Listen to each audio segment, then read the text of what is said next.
Okay guys, so this is my first gaming PC build. At the start of making this video, it is October 1st of 2016, and I feel it's very important to document to the world how to make a computer. Now, I've done extensive research on YouTube and read a book on making a gaming PC. And so I'm just going to go over a little bit of the components here and why I chose each component. First off, going with the motherboard here, you got the MSI 970 Gaming. Now this is an AMD motherboard, and I'm going to pair it with the 8320E, the FX. Now, some people might say, oh, why in the world would you go with AMD when you can buy an Intel? Well, it all boils down to price. When deciding on which components to go with, the key factor in determining what this build was going to be about is all about budget. I wanted to build the best virtual reality gaming PC at the cheapest cost possible. And so, just doing a lot of research, looking at Newegg, looking at PC Part Picker, going to different stores, checking out the prices. In the end, the cheapest option was actually at Micro Center. They had a deal where I can get the motherboard and compatible CPU, and with the rebates and everything, it was only $134. Now, this is a full ATX motherboard. This is the A3 Plus chipset, and in terms of comparing that to Intel, it sits somewhere in between with the 8320E CPU. It sits somewhere in between the i5 and the i7, so it's pretty comparable to the i5. Now, also too, you can overclock this CPU and get even better performance.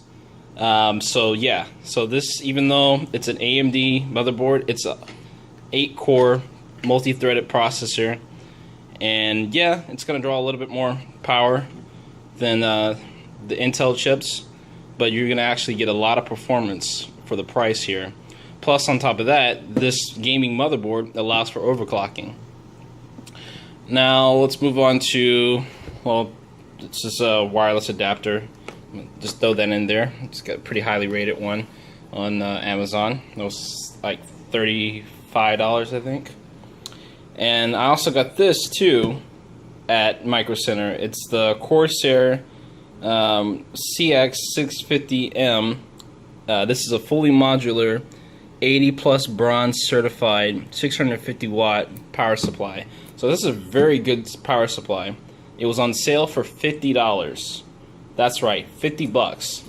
Now, one of the key advantages of going with the fully modular one is the cable management is going to be a lot nicer in your case.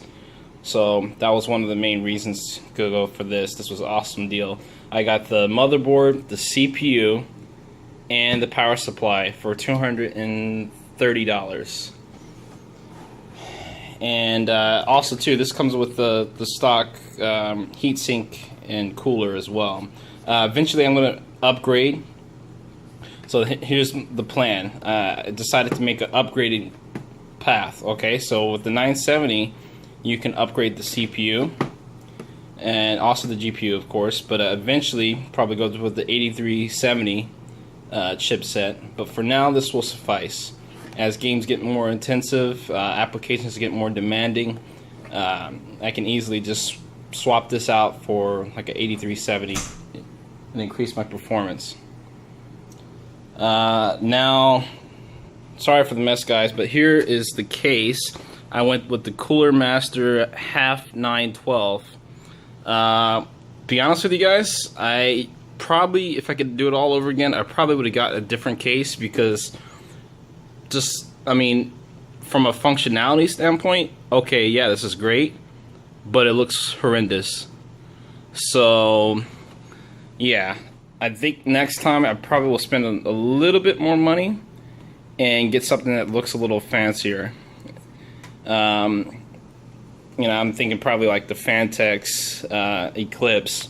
It's got a built-in LED control and I think that was only $70, I think.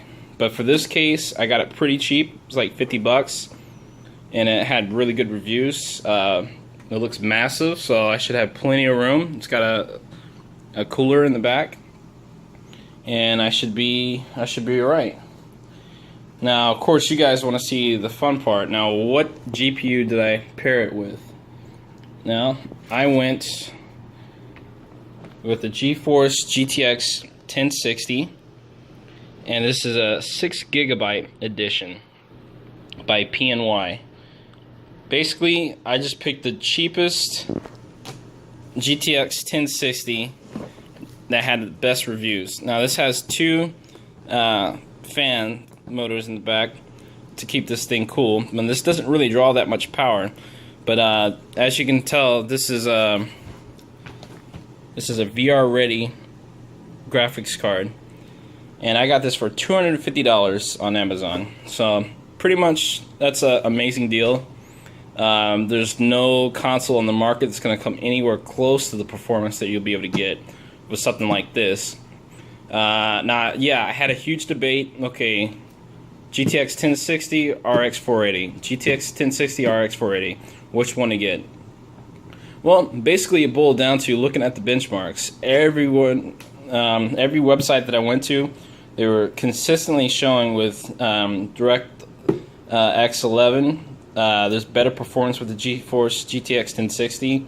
Now, granted, yes, the RX 480 has a little leg up on the DirectX 12, but you know, for the price, you can't really beat it. The RX 480s at the time that I purchased this were going for probably about $20 more. Now, yeah, you can go with the stock, Founders Edition, which, to be quite honestly, the blower motors on those are kind of crappy. So I didn't want to go with one of those. I wanted to go with one of the custom cards. And generally speaking, from like MSI and Gigabyte, all those were going for like $279, the RX 480s. So the GeForce 1060 I got for a cheaper price, and in most games this is going to perform better. Also too, for VR, consistently they get better benchmarks with the Steam VR Ready application. So yeah, that's the main reason why I went with these particular components. This should work really well. Now going to the tools. Now I've kind of gone a little bit overboard. I've got just a electric screwdriver. Here I got a ton of extra screwdrivers, but that's just tools that I had. But this little case that I got, I also got this on Amazon. I think I paid 15 bucks for it.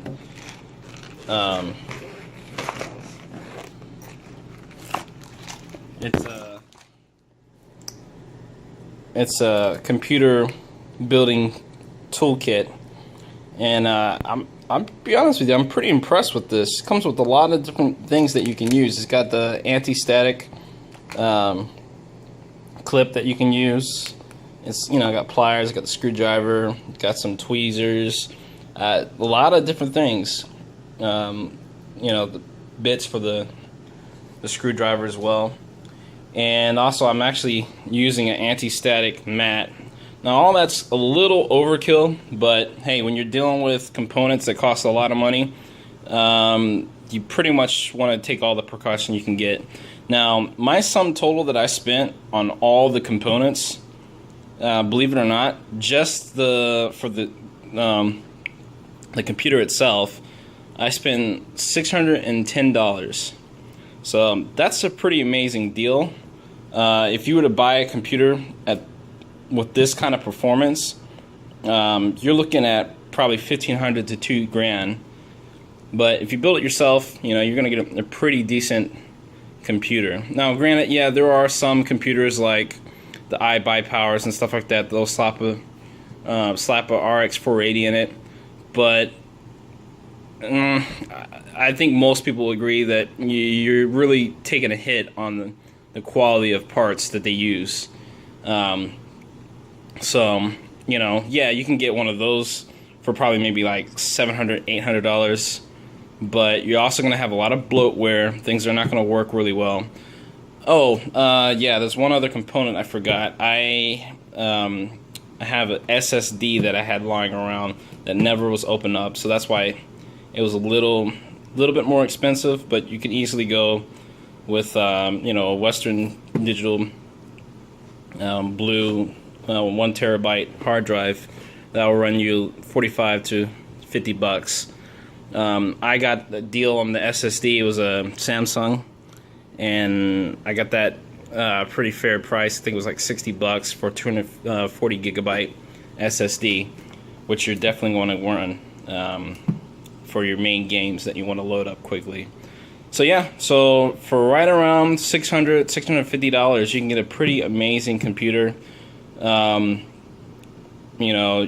I've looked at some like the Alienware Alphas, and I have an Alienware Alpha, but I looked at some of the Alienware computers, and they had one that's pretty expensive. It was like $2,000, and yeah, it had an i7, but like the graphics card was a 1070, which is better, but for like over $2,000 for a computer like that, I think it's a little overpriced in my opinion. So you can get something that's going to perform very similar, but for a lot cheaper if you build it yourself.